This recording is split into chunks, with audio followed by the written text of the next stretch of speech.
Muy buenas noches, bienvenidos a Sin Filtro. Hoy vamos a conversar de la celebración que pues convoca a los guatemaltecos a rememorar la Revolución de Octubre de 1944, una gesta político-militar ciudadana por la cual o en la cual se derroca a Federico Ponce Báidez, colocado por el presidente Jorge Ubico Castañeda, y que termina colocando en el poder a Juan José Arévalo Bermejo e inaugura una etapa de 10 años que se conocen como la Primavera Democrática en la República de Guatemala. Para hablar de este tema nos acompaña Philip Chicola y Estuardo Zapeta. Muy buenas noches.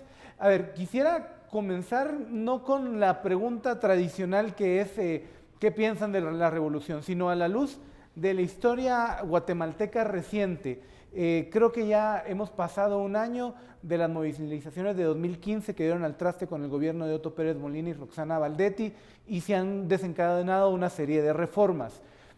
Yo no sé si es justo hacer una comparación o trazar un paralelo con esa revolución del 44, pero hay gente que cree que hay algunos niveles de comparación ahí. ¿Cómo lo miras, Philip?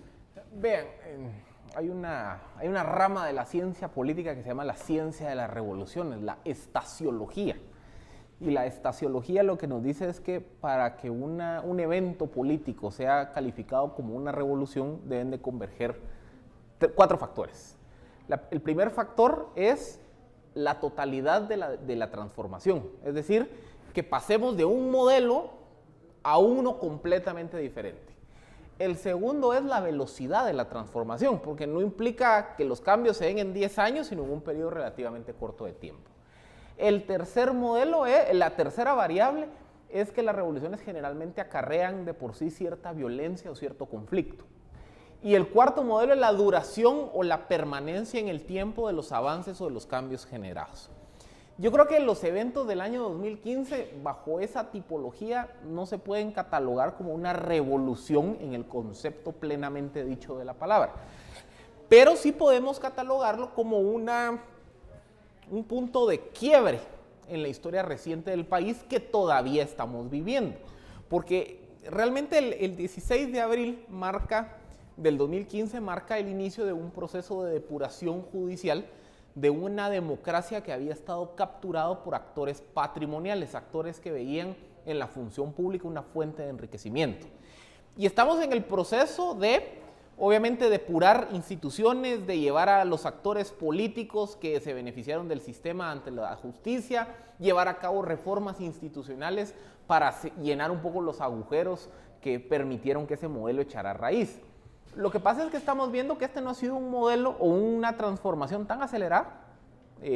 Segundo, todavía estamos viviendo la transformación, todavía nos falta profundizar muchas reformas. Hay quienes dicen que todavía esto puede ser un proceso todavía reversible, en el sentido que los actores del statu quo, de la corrupción, se puedan reorganizar y echar esto para atrás. Es decir, yo creo que no se puede comparar con la gesta del 44, porque la gesta del 44, básicamente la destrucción del antiguo régimen, se dio entre octubre del 44 y enero del 45. Cuando toma posesión Arévalo. Cuando se dan las elecciones. Arévalo toma posesión a marzo del 45.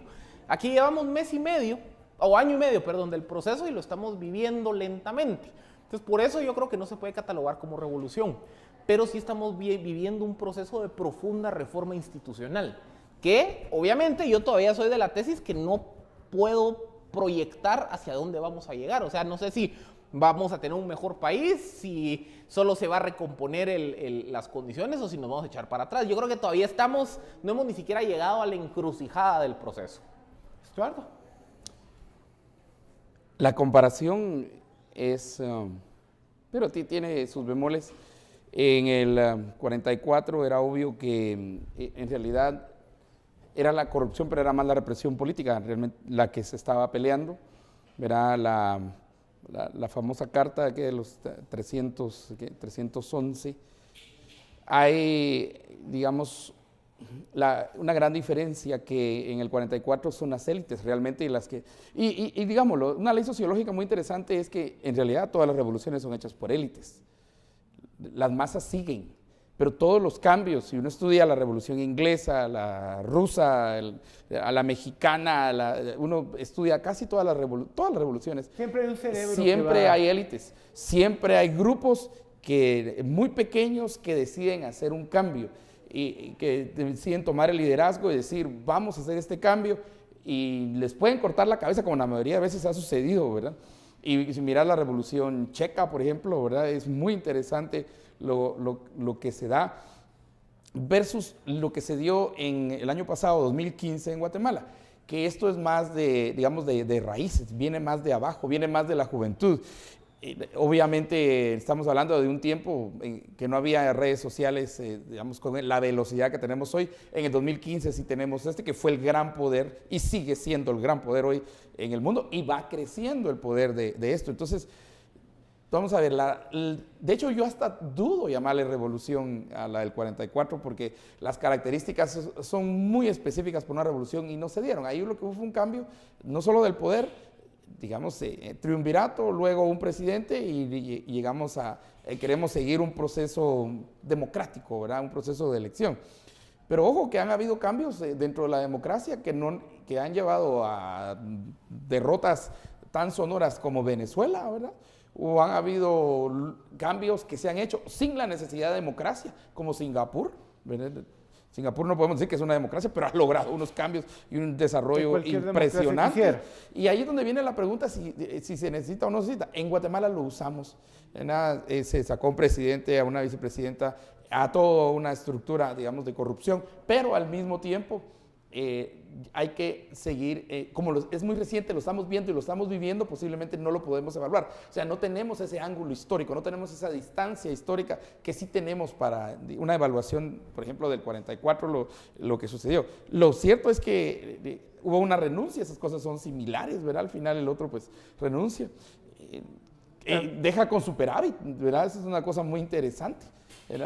No hay deuda. Molina nos deja bastante endeudados. Después, de hecho la deuda es una cosa que empieza después, la bomba monetaria, y cuando uno ve la historia económica de Guatemala, eso es lo que tenemos, pero también vienen nuevas instituciones.